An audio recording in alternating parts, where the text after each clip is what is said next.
Muito bem, meus amigos, eu vou começar falando sobre o impacto do coronavírus no direito público brasileiro, fazendo um apanhado geral da legislação que apareceu para combater a pandemia.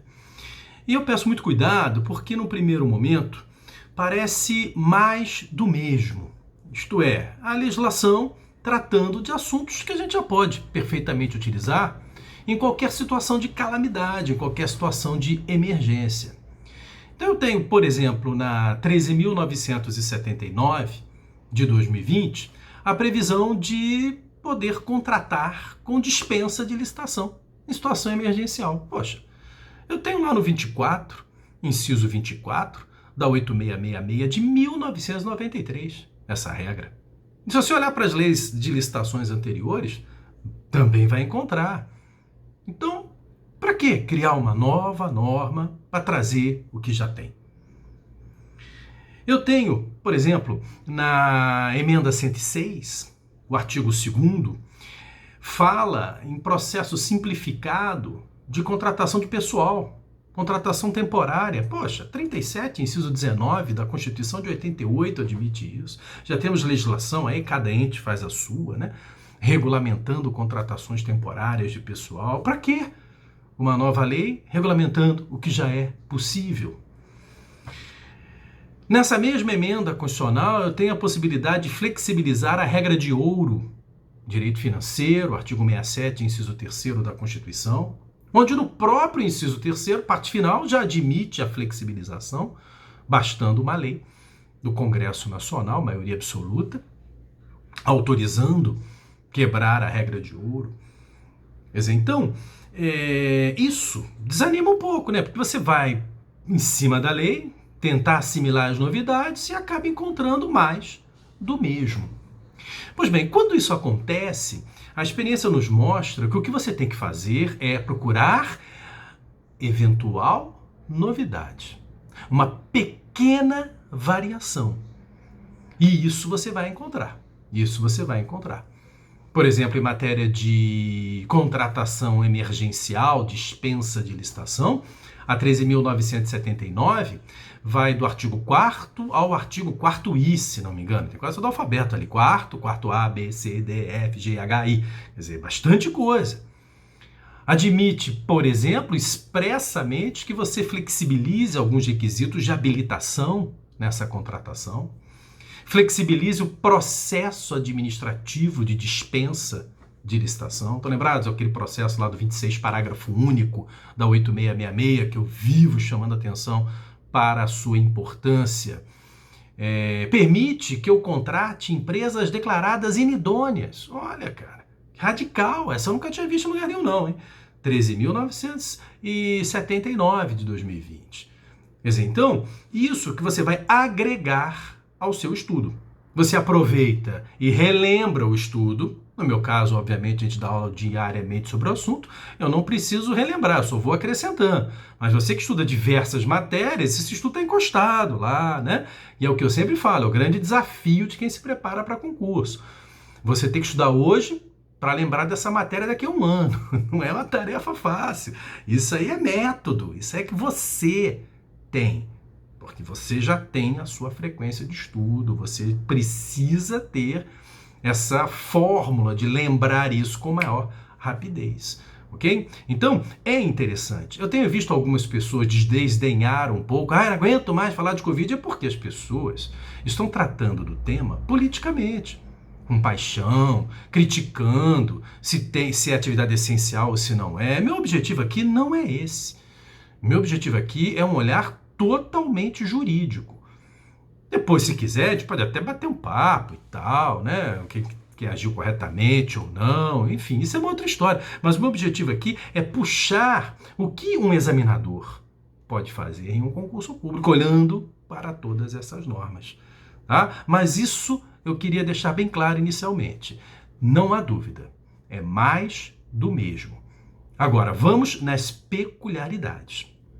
Na emenda 106, o artigo 7º, inciso 2º e o 8º, falam da aquisição de ativos de empresas pelo Banco Central. Cara, esse é um tema difícil, viu?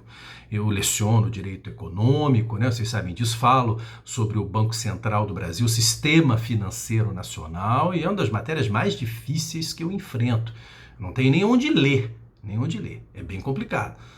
As matérias de jornais me orientam muito, isso eu gostaria de aplaudir os jornais, é claro que deixa muita coisa a desejar, mas terra de céu, quem tem um olho é rei, né? Quando você vê uma informaçãozinha, você vai puxando, nossa, aí você acaba encontrando, por força de uma palavra, uma explicação de um tema lá atrás, que você há anos e anos ficava procurando a informação. E é um tema difícil, não há dúvida.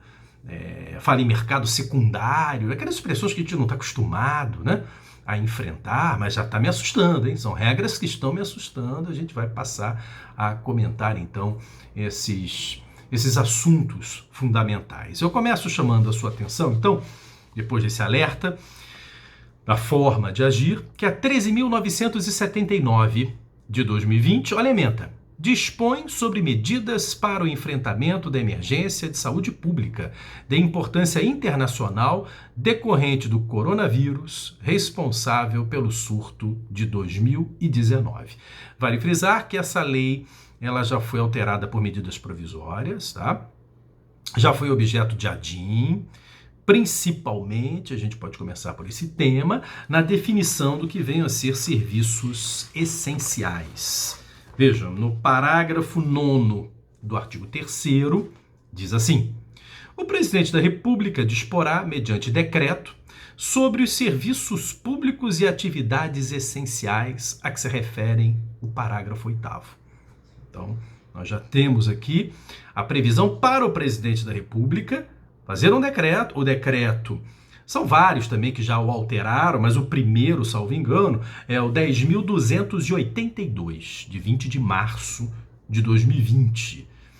E ele, no artigo 3º, parágrafo 1º, elenca 57 atividades essenciais. Quer dizer, eu acho que o número já mostra que há um certo exagero, mas enfim, tá lá.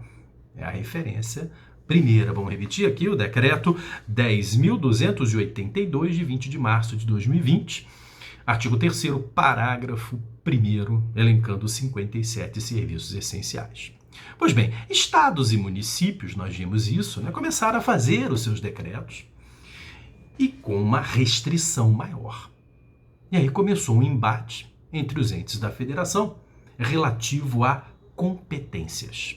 Quem é competente para tal?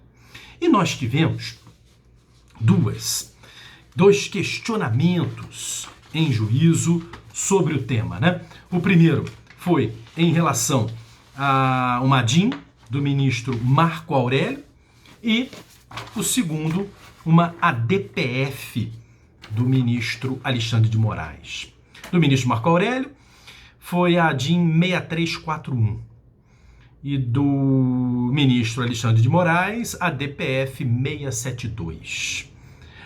Ambos afirmaram que a competência é comum, e realmente é comum, tanto nas ações administrativas quanto na competência para legislar. Abra sua Constituição e veja o que nos fala no artigo 23, competência comum, ações administrativas, é competência comum da União, dos Estados, Federal, dos municípios. 2, cuidar da saúde e assistência pública. A competência comum. Todos terão condições de agir, condutas administrativas na defesa desse interesse público. E no artigo 24,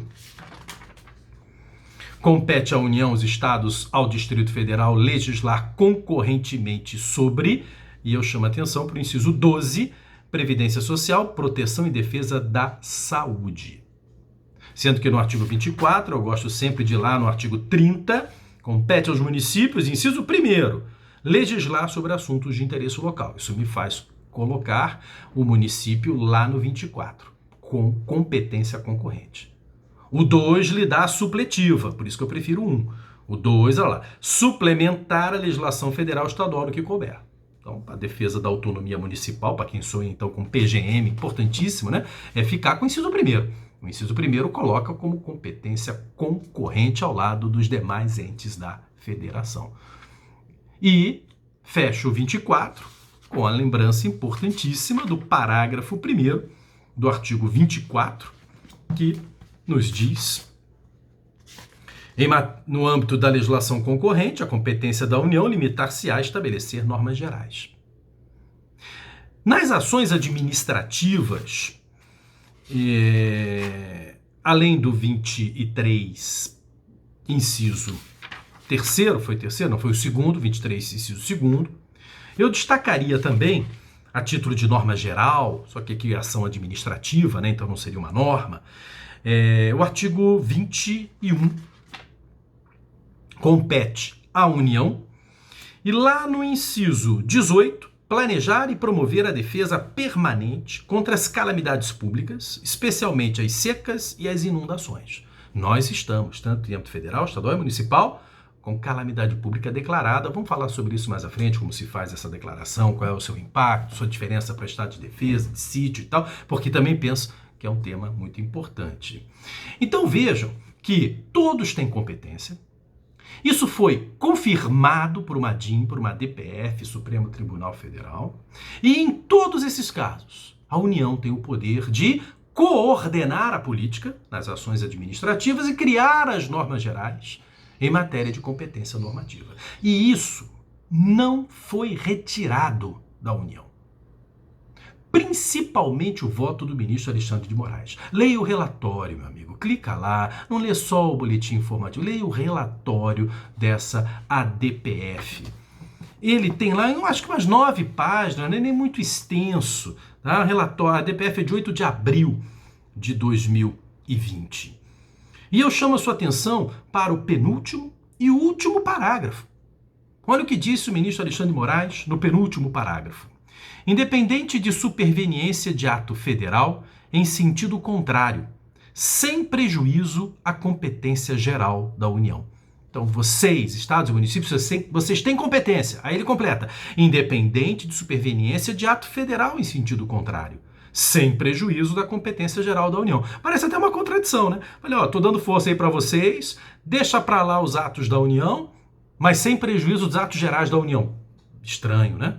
Mas olha o parágrafo final do voto do ministro Alexandre de Moraes. Obviamente, a validade formal e material de cada ato normativo específico, estadual, distrital e municipal, poderá ser analisada individualmente. Perfeito. Isto é, vamos lá, a princípio, em eventual conflito, prevalece a coordenação da União, prevalece a norma geral da União.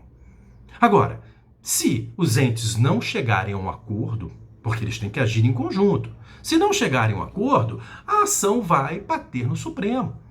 Então vamos imaginar que você é um lojista e o seu serviço, a sua atividade foi considerada no decreto federal como essencial e no decreto municipal como não essencial. Olha que ótima questão para um concurso público.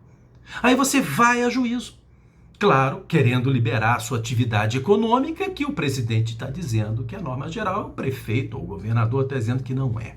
Quem vai prevalecer? Aí no mesmo voto do ministro Alexandre de Moraes, muito bem escrito, no final da página 7, ele me vem com a teoria da razoabilidade. Perfeito! É assim que se resolve conflito. Olha, o correto é, na coordenação da União, o senhor sentar com os estados, municípios, chegarem a um denominador comum e, para não ter muito problema, já que enfrentar a pandemia já é um grande problema, né? Você ter uma atuação conjunta. Ótimo, ia ser lindo.